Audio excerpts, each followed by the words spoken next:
다윗이 우리아의 아내 밧세바를 빼앗아서 간음을 합니다. 많은 사람들이 그 사실을 알지만 자기의 죄를 감추기 위해서 우리아를 죽이고 또 자기의 아내로 삼습니다.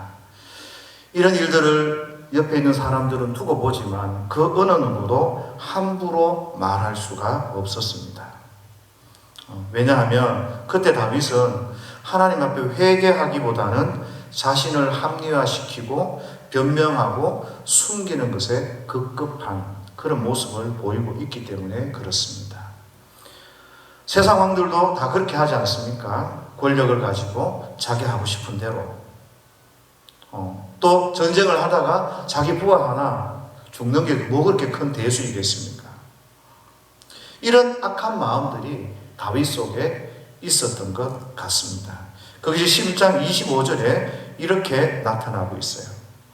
우리아가 이제 햇사람 그 요압이 이제 우리아가 죽었다고 요압이 다윗에게 보고를 할 때 이렇게 이야기합니다. 다윗이 전령에게 이르되 너는 요압에게 이같이 말하기를 이 일로 걱정하지 말라. 칼은 이 사람이나 저 사람이나 삼키느니라 라고 대답을 해줍니다. 이 다윗의 마음이 이 일로 요압에게 걱정하지 말라 그러는데 이 예라브라는 이 단어가요 27절에도 똑같은 말로 써요. 그게 뭔가 하면 여호와께서 악하게 여기신다. 그러니까 이 걱정하지 말라는 것은 악을 행하는 것과 똑같은 거예요. 그러니까 다시 해석을 하면 이런 거예요. 요압에게 이같이 말하기를 이 일이 악하지 않다. 걱정하지 말라는 게 아니라 이 일이 악하지 않다. 칼은 이 사람이나 저 사람이나 삼킨다. 전쟁에서 이 사람도 죽을 수 있고 저 사람도 죽을 수 있다. 라는 그런 의미로 사용을 하고 있습니다. 그런데 27절에 보니까 하나님은 이 일이 악하다라고 기록을 하고 있습니다. 악한 일을 두고 악하지 않다고 하는 이 정신 나간 권력자 앞에서 누가 당신이 우리아의 아내를 취했습니다 라고 말할 수 있겠냐고요. 자기 잘못이 아니라고 우기고 있는 이런 상황에서 오늘 이 말씀이 드러나고 있는 것입니다. 12장 1절이죠. 1절 다 같이 읽어보겠습니다. 시작. 여호와께서 나단을 다윗에게 보내시니 그가 다윗에게 가서 그에게 이르되 한 성읍에 두 사람이 있는데 한 사람은 부하고 한 사람은 가난하니. 여호와께서 나단을 다윗에게 보내십니다. 하나님께서는 다윗의 모든 행위를 보고 계셨다는 거죠. 사람들은 말을 못하고 있지만 하나님은 그것을 보고 이제 다윗에게 말하기로, 다윗에게 깨닫게 하기로 작정하셨다는 것입니다. 다윗이 자기 권력을 가지고 아니라고 하고 감추고 그렇게 하면 그냥 그 상황이 넘어갈 줄 알았지만, 그러나 하나님께서는 결코 이 죄악에 대해서 그냥 넘어가시지 않는 것입니다. 왜냐하면 그 죄악을 다윗이 가지고 있으면 다윗은 망할 수밖에 없습니다. 그래서 하나님께서는 나단을 보내시고 그 다윗을 책망하고 계십니다. 우리가 여기에서 한 두 가지 정도의 교훈을 받을 수 있어요.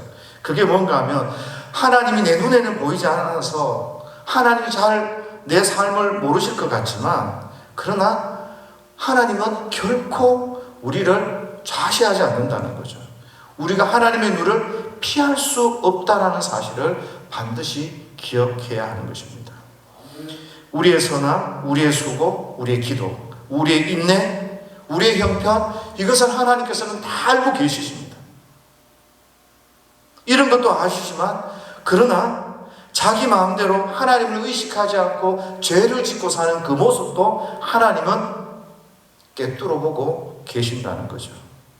시편 139편에 그래서 이렇게 말씀하지 않습니까? 여호와의 주의 나의 안고 일어섬을 아시며 멀리서도 나의 생각을 통촉하시는, 나의 모든 것을 주님이 아십니다 라고 다윗이 고백하는 것이죠. 우리 생각에는 그런 생각이 들어요. 다윗이 이렇게 미쳐서 선악을 분별하지 못하기 전에 좀 막아주시지. 왜 이런 일까지 가게 하셨는가? 라는 마음도 생각합니다. 왜냐하면 다윗이 치러야 할 대가가 너무 혹독하거든요. 다윗의 삶을 전 두 가지로 나눈다면 밧세바를 범하기 전과 밧세바를 범하고 난 이후로 나누고 싶어요. 왜냐하면 밧세바를 범하기 전까지는 다윗은 하나님과 함께 하면서 상승 내러티브라고 하는 정말 하나님과 함께 올라가고 그렇게 하나님의 뜻을 이루어가는 그런 모습을 보이지만요. 이 다윗은 이 밧세바를 범하고 난 이후에 이렇게 큰 범죄를 저지르고 난 이후에 이 사무엘 하에는 하강 내러티브라고 이야기해요. 계속해서 문제가 생기고 어려움이 생기고 곤란이 생기는 거예요. 이런 것들을 보면서 야, 만약 진짜 하나님이 좀 막아주셨다면 얼마나 좋았을까? 우리가 이렇게 생각하지만 사실 우리 마음속에요. 그 다윗이 치르는 대가가 적당하면 그런 마음이 생기겠나라는 거죠. 너무 지독하니까 이 죄가 무섭고 이 죄에 대해서 철저히 내가 조심해야 되겠다는 마음이 생기지, 적당하면요. 사람 마음은 간사해서 좀 도와주면 억압이라고 생각하고 간섭한다고 생각하고 존중하면 무관심하다고 생각하고 하나님 어디 계시냐라고 이야기하는 거죠. 결과에 따라서 자기 유리하게 사람들은 판단하고 생각을 주로 하더라고요. 하나님은 이런 신앙생활을 원하는 게 아니라 우리가 정말 기꺼이 진심으로 하나님을 사랑하고 신앙하기를 원하시는 것입니다. 그렇게 해서 우리를 살려내시고 우리를 거룩하게 하시고 그렇게 하나님만 의지하며 바라보게 그렇게 하나님께서 우리에게 정말 우리를 만들어 가시고 함께 하시는 것을 우리는 경험하게 됩니다. 문제는요, 이런 시험, 이런 내 마음대로 살고 싶어하는 유혹, 이렇게 하나님 앞에 독립하고 싶은 이런 마음들이 어느 누구에게나 어떤 모양으로나 우리에게 다가온다는 거죠. 아담을 시험했던 그 선악과의 시험, 이런 시험들이 저와 여러분들에게 항상 있다는 것입니다. 그래서 저와 여러분들은 조심해야 됩니다. 다윗과 같은 죄는 범하지 않을 수 있을지 모르지만 어떤 부분에 있어서 하나님을 이런 죄와 비슷한 하나님으로부터 멀어지고 싶고 하나님을 떠나서 내 마음대로 살고 싶은 그런 죄를 언제든지 지을 수 있는 가능성이 있습니다.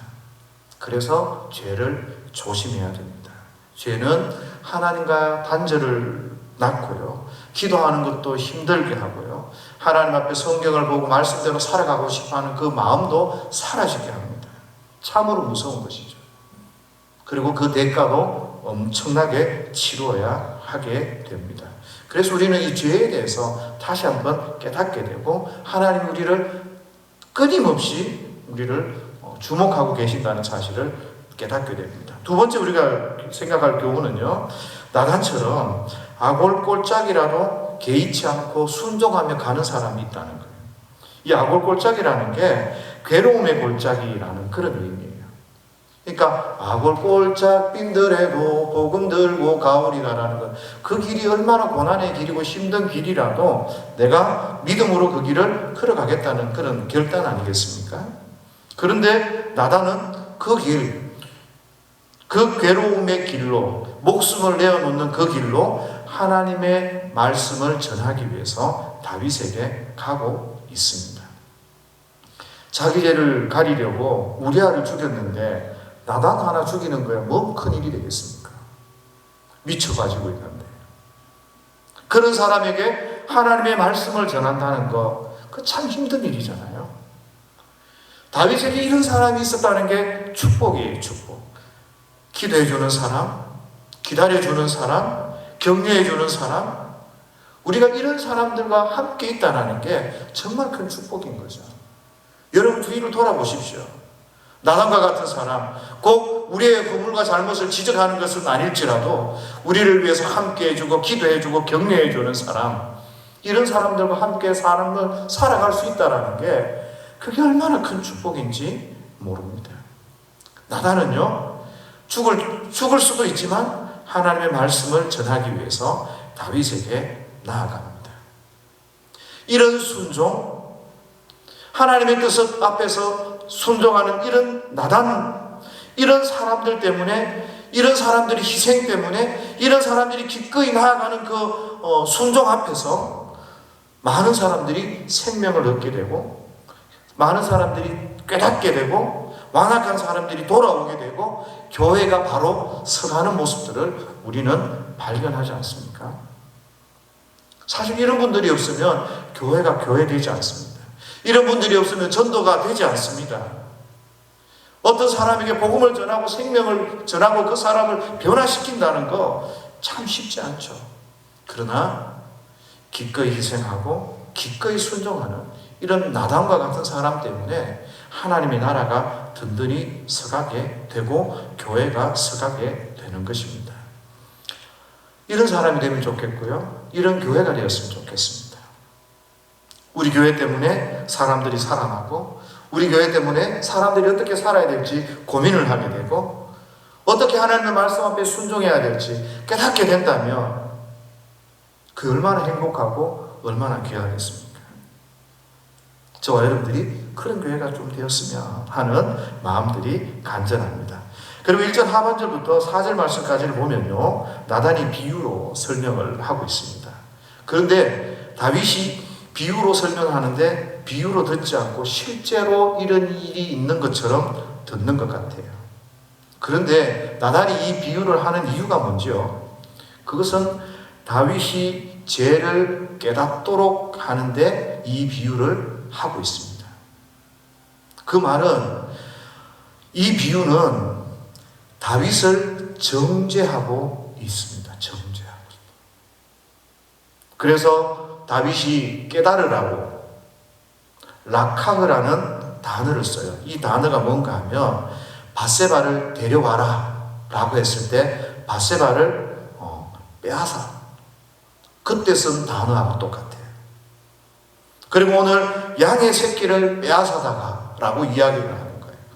네가 우리아의 아내를 데리고 오고 빼앗아 온 것처럼 이 사람이 양의 새끼를 빼앗아갔다. 그것을 깨닫도록 나단이 비유를 들어서 이야기를 하고 있습니다. 그때 이 다윗이 극대노를 하는 겁니다. 아주 막 화를 내는 거죠. 이 말이 무슨 말입니까? 다윗이 자기가 한 일을 듣고 화가 머리 끝까지 치밀어 올랐다는 거예요. 그래서 5절 6절에 다 같이 한번 읽어볼까요? 다윗이 5절 6절입니다. 시작. 다윗이 그 사람으로 말미암아 노하여 나단에게 이르되 여호와의 살아계심을 두고 맹세하노니 이 일을 행한 그 사람은 마땅히 죽을 자라. 그가 불쌍히 여기지 아니하고 이런 일을 행하였으니 그 양 새끼를 4배나 갚아 주어야 하리라 한지라. 다윗이 판결을 하는 거예요. 이 일을 행한 사람은 마땅히 죽을 자라. 하나님의 이름으로 죽을 자라. 다윗이 자기 자신을 향해서 죽을 자다. 죽어라. 내가 반드시 죽이겠다. 그거는 사형감이다. 맞습니다. 다윗의 행동은 사형에 해당하는 범죄입니다. 다윗이 판결한 대로. 그러면 어떻게 해야 되죠? 하나님도 다윗을 죽여야 되는 거예요. 맞잖아요. 사람이 보기에도 죽일 죄인데 하나님 보시기 어떻게 했어요? 하나님께서 다윗을 죽이셔야 하는데 지금 다윗은 버젓이 살아있어요. 무슨 이야기입니까? 하나님께서는 다윗이 지은 죄대로 판결하지 않으시고 긍휼과 은혜를 베풀어 주셨고 회개할 기회를 지금 주고 계시는 것입니다. 기다리시는 거죠. 회개하도록. 스스로 회개하지 않으니까 하나님께서 용서하시고 싶고 하나님께서 다윗의 그 언약을 이루어가고 싶고 다윗을 긍휼히 여기셔서 나단을 보내서 하나님께서 회개할 수 있도록 그렇게 하나님이 나단을 보내신 겁니다. 만약 다윗이 나단을 죽였다면 또 다른 사람을 보내어서 회개하기를 기다리며 보내셨을 것 같습니다.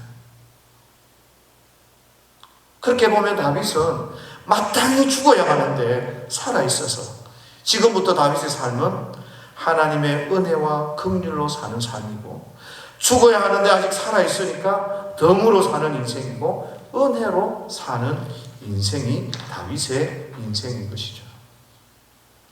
살다 보면 우리 그런 생각할 때 많잖아요. 저런 인간 빨리 죽어야 되는데, 저 벼락 맞아야 되는데, 저런 사람들 때문에 많은 사람이 너무 힘들어 라고 생각하는 사람들이 종종 있습니다. 마땅히 죽어야 할 사람 같은데 그게 바로 돌아보면 내 모습인 거예요. 실제 칼을 안 들어서 그렇지 얼마나 많은 사람들을 죽이고 원망하고 저주하고 미워하고 그렇게 저와 여러분들이 살아옵니까? 그런 죄를 짓는 저와 여러분들, 하나님께서 죽이지 않으신 것만 해도 감사하십시오. 다윗처럼 하나님께서 우리가 죄 지은 대로 갚으셨으면 저와 여러분들이 이 땅에 살아남을 사람 아무도 없습니다. 하나님께서 다윗에게 베푸셨던 은혜처럼 저와 여러분들도 그 은혜 가운데 있는 줄 믿으시고 깨달으시고 하나님 앞에 감사하십시오. 감사하십시오. 그게 신앙입니다. 그래서 7절부터 12절까지 그때 나단이 다윗에게 뭐라고 이야기합니까? 바로 네가 그 사람이다. 바로 당신이 그 사람이다. 네가 죽어야 마땅한 사람이다. 그렇게 나단이 거침없이 다윗을 향하여서 이야기합니다. 쏘아붙입니다. 그러면서 하나님이 자기에게 주신 말씀을 다윗에게 전달합니다. 근데 그 하나님이 내가 너를 사울의 손에서 구원하고, 내가 너를 사울의 손에서 구원하고 내 주인의 집을 내게 주고 내 주인의 아내들 내 품에 두고 이스라엘과 유다 족속을 네게 맡겼느니라. 만일 그것이 부족하였을 것 같으면 내가 네게 이것저것을 더 주었으리라. 하나님이 그에게 은혜 베푸신 것을 설명합니다. 근데 다윗이 뭐예요? 그 하나님의 은혜를 생각하며 부족했으면 하나님께 구했으면 될 것인데, 이 다윗은 하나님의 은혜를 기억하지 못했고 하나님의 은혜를 떠났습니다. 그래서 죄를 지은 거죠. 그래서 그 9절 말씀에 하나님이 이렇게 이야기해요. 여호와의 말씀을 업신여기고, 네가 여호와의 말씀을 업신여기고, 어찌하여 네가 여호와의 말씀을 업신여기고. 그런데 이 말씀이 10절에 가면 어떻게 변합니까? 이제 네가 나를 업신여기고. 하나님의 말씀을 업신여겼다고 생각하고 그 언약을 잊어버렸다고 생각했고, 그런데 10절에 보니까 그게 아니에요. 네가 여호와를 업신여겼다. 하나님의 말씀을 버리고 하나님의 언약을 기억하지 않고 하나님의 은혜를 기억하지 않고 그렇게 살아가는 것은 하나님을 버리는 것이고 하나님을 우습게 생각하는 것과 동일하다는 거죠. 이런 측면에서 다윗의 이 근본적인 문제는요, 간음, 그건 나쁜 죄 맞아요.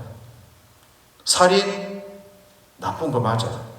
그런데 그것보다 더 큰 문제는 하나님을 버렸다는 겁니다. 하나님의 말씀을 버렸다는 거예요. 은혜를 잊은 거죠. 하나님의 은혜를 잊은 거죠. 내가 너에게 베푼 그 하나님의 은혜, 내가 너와 함께 했던 그 은혜, 그거를 잊어버린 겁니다. 그러니 말씀을 떠날 수밖에요. 그러니 기도하지 않을 수밖에요. 우리가 하나님을 버리고 하나님의 말씀을 잊고 그렇게 살 때부터 문제가 일어나기 시작하는 겁니다.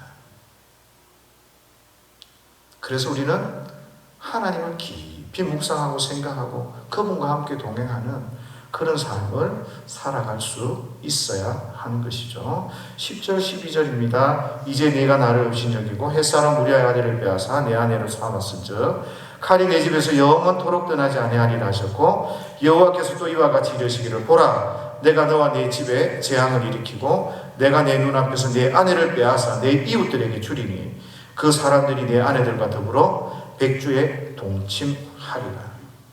다윗에게 임한 심판을 소개합니다. 엄중합니다. 아주 지독합니다. 칼이 떠나지 않겠다 그래요. 네가 살인한 거 그건 네가 보면서 그렇게 살아갈 거다. 내 이웃의 처들에게 내 이웃들에게 네 아내를 줄 것이다. 근데 내 이웃이 압살롬이 되는 거예요. 압살롬. 자기 아들이. 네가 가늠했느냐? 그 큰 일들을 네 가정 가운데서 일어날 것이다. 좀 잔인하시잖아요. 왜 이렇게 철저하게 하나님께서 심판을 명하시고 다윗의 가문 가운데 이런 일들을 일으키시는 거예요. 죄의 무서움이에요. 죄의 무서움. 그거를 다윗이 깨달아야 하고 이 글을 읽는 저와 여러분들도 깨달아야 하는 겁니다.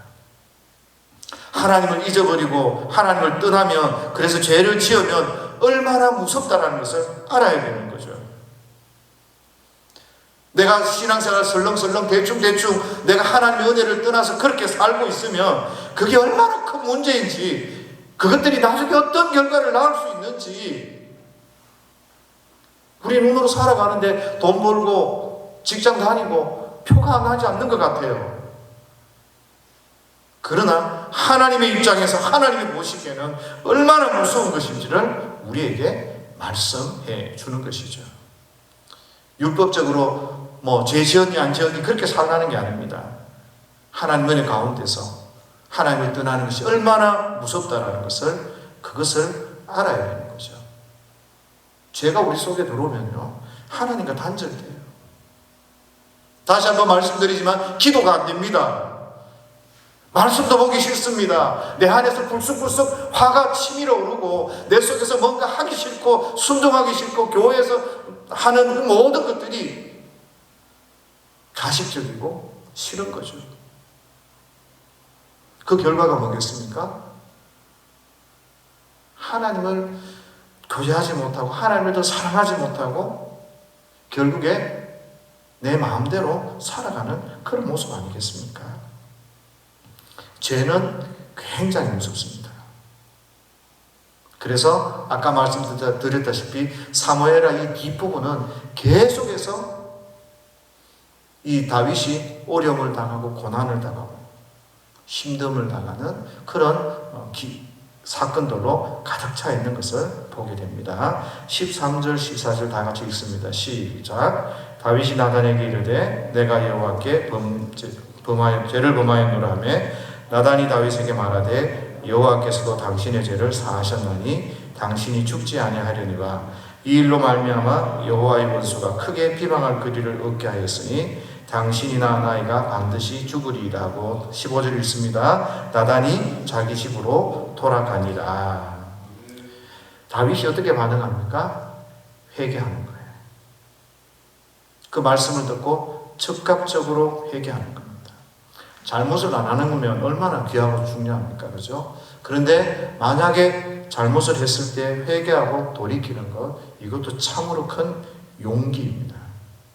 그런데 이 죄가 얼마나 가슴 아팠든지 시편 51편에 다윗이 바세바를 범하고 난 뒤에 철저히 그 죄를 참회하는 것이 기록이 되어져 있습니다.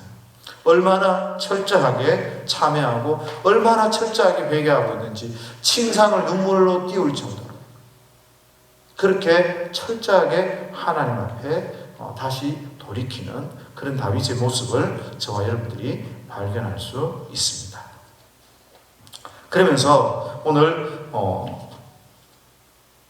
14절에 보니까요, 여호와의 원수가 크게 비방할 거리를 너 때문에 얻었다 그렇게 이야기합니다. 이 말은 무슨 말입니까? 여호와의 원수가 다윗 때문에 비방할 거리를 얻었다라는 것은 다윗이 실제로는 여호와를 비방한 것과 마찬가지입니다. 그런 행동을 했다는 거예요. 우리의 삶이 이 세상 사람들이 하나님을 비방할 거리를 제공하면 안 되는 거예요. 죄를 짓고 손가락질 받고 그렇게 삶을 살면 내가 하나님이 없다고 하나님을 비방하는 것과 똑같은 거잖아요. 나 때문에 하나님이 비방을 받으시니까 내가 하는 그 행동이 나도 여전히 하나님을 비방하는 행동이라는 겁니다. 나만 괜찮고 돈만 있으면 되고 나중에 회개하면 되고, 그리고 교회에서 뭐 사람들 모르니까 적당하게 듣고 넘어가면 되고. 그런데 그게 하나님을 회방하는 것과 하나님을 비방하는 것과 똑같다라는 거예요. 교회 사람이 그렇게, 성도가 그렇게 사는 게 단순한 문제가 아니라는 거죠. 우리의 하나의 행동이 수많은 사람들에게, 어떤 가정에게, 어떤 아이에게 영향을 끼치게 되는 겁니다. 그런데 그 사람들로 하여금 하나님에 대해서 반대하게 되고, 하나님에 대해서 의심하게 되고, 하나님 살아계시냐? 라고 그렇게 하나님을 회방할 거리를 얻게 한다면 그것은 상당히 곤란한 문제가 되는 거죠. 종종 가다 보면 목사님들이 일탈을 하는 경우들 보게 됩니다. 죄를 짓고. 그러면 그 이야기가 어떻게 돼요? 온 시내 회자가 되잖아요. 그분이 그런 죄를 지었다 하더라, 그랬다더라. 그래서 철저히 회개하고 버젓이 살면 안 되는 거예요. 당당하게 사시면 안 되는 거예요. 그래서 저와 여러분들이 하나님 앞에 더 겸손히 살고 더 낮아져서 살고 그렇게 하나님 앞에 믿음으로 나가는 그런 삶이 있어야 되는 거죠. 다윗의 삶이 지금 그렇게 되는 거예요. 왕이 되어서 자기 부하의 아내를 빼앗고 자기 부하를 죽이고 자식을 낳았어요. 그게 회방할 거리를 얻게 했고, 다윗 왕의 그런 삶이 하나님을 회방하고 하나님을 비방하는, 스스로가 하나님의 세운 왕이라고 말하지만 다윗이 하나님을 회방하고 비방하는 그런 결과들을 낳았다라는 것입니다. 그래서 저와 여러분들의 삶이 빛과 소금된 역할을 감당하며 살아야 되지, 요구도 먹으면서 살면 곤란하다라는 것을 좀 깨달으셔야 합니다. 하나님께서 그러면서 아이도 죽입니다. 그죠? 근데 이 아이의 죽음에 대해서는 우리가 깊이 생각해 볼 수가 없는 것이, 하나님께서 이 아이를 어떻게 처리하셨는지 아무도 몰라요. 왜 아버지의 범죄에 이 자녀가 이렇게 희생이 돼야 되는지 그건 아무도 몰라요. 그러나 우리가 배워야 할 건 뭡니까? 범죄가 이렇게 심각한 문제로 드러나고 나타날 수 있다는 겁니다. 하나님께서 왜 이렇게 다윗을 가혹하게 대하실까? 아까도 말씀드렸다시피 다윗을 거룩하게 하고 다윗을 살리고, 다윗이 진짜 하나님의 말씀대로 하나님 앞에서 그런 믿음의 사람들을 살리려고 그렇게 하나님께서 불같은 이런 심판들을 준비해서 다윗을 훈련시키고 있음을 우리가 보게 됩니다. 그런데 가혹하다고 할 이유가 하나도 없어요. 왜냐하면 죽이실 수 있고 죽여야 되는 이 다윗을 참아주는 것만 해도 은혜라는 거죠. 그만큼 죄가 무섭습니다. 우리는 아무 생각 없이 죄를 짓고 아무 생각 없이 그냥 하지만 큰 죄 작은 죄가 어디 있습니까? 죄는 다 똑같이.